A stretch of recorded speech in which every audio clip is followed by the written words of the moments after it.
Have you heard of this new technology called ChatGPT? It's a pretty hot topic right now. If you haven't heard about it, it's a new artificial intelligence that people are using for all sorts of things. In fact, I just read this article about schools getting worried that students are using it to do their homework or to write essays. And having 2 teenage boys, I have that same fear and worried. But what we did is we asked ChatGPT to put together a 60-minute Vinyasa yoga sequence for us. And I actually have that sequence right here. What I'm going to do is I'm going to walk you through this sequence that this artificial intelligence came up with, and I'm going to tell you how I feel about some of the positives and some of the negatives that I have felt about running through this sequence. So let's go through the sequence first. It starts with 15 poses, and the first pose is a seated meditation. The second pose is cat and cow, a pretty basic way to start off a yoga class. The next 3 poses seem like they're going to do sun salutations, which would build heat and rhythm, and so they go with downward facing dog, low lunge, and upward facing dog. So far, not so bad, pretty standard vanilla intro to a yoga class. Then it moves into standing poses, and the next 4 poses are Warrior 1, Warrior 2, Triangle pose, and Extended side angle. Again, these are basic standing poses you would probably see in almost any yoga class. So nothing out of the ordinary here, pretty straightforward. And then it finishes with a few seated forward folds. So from the standing poses, it transitions into pigeon pose, which is a hip opener and a forward fold, and then it suggests doing a seated forward fold called Paschimottanasana. So those are poses 10 and 11.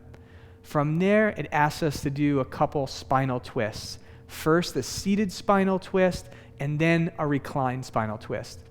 I probably wouldn't do those 2 poses back to back, but I'll talk more about that in a little bit.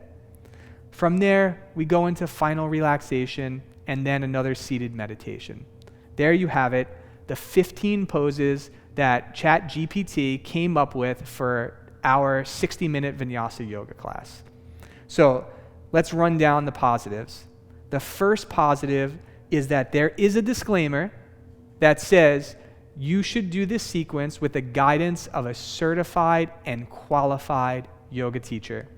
The second part of this disclaimer says that if you have any injuries or if you have different levels of students in your class, this sequence should be modified. So I like that disclaimer right there, but it's basically saying that even though this artificial intelligence created this sequence, you really need a human to teach it well, which leads me to my negatives.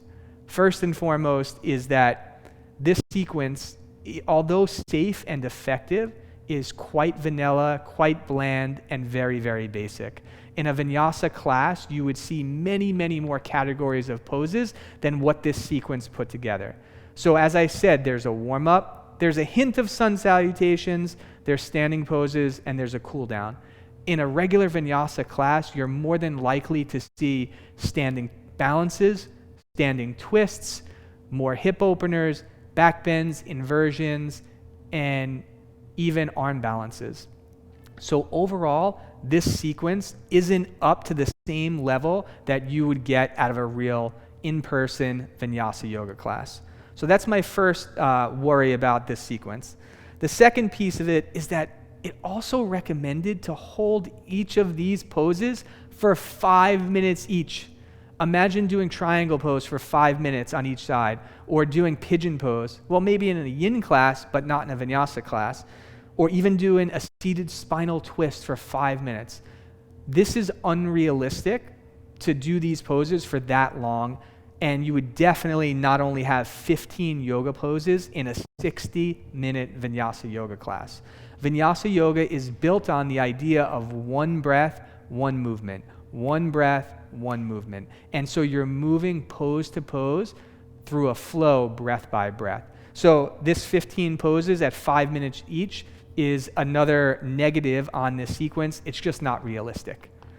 And the last piece that I want to bring up that I find to be a negative of this ChatGPT creating a 60-minute Vinyasa sequence is that you really are missing so much of the in-between the poses. Although this came up with a series of 15 poses, there is no description on how to get from pose to pose. We call those transitions in yoga, and in Vinyasa yoga, they are one of the key ingredients that make a good yoga class or a bad yoga class. And so in this simple sequence that ChatGPT gave me, there's no instruction on how to link downward facing dog to a low lunge, or a low lunge to upward facing dog, or warrior two to triangle pose. And really that's where the essence is in a Vinyasa yoga class. What also makes a good yoga class is not just the transitions, it's the cueing, how the teacher says to go from pose to pose, how the teacher points out the alignment of the pose, how the teacher sees the students in the class and modifies what they're saying to meet the needs of the students in that particular class. So basically what I'm saying is the human element is extremely important to come up with and teach a great Vinyasa class.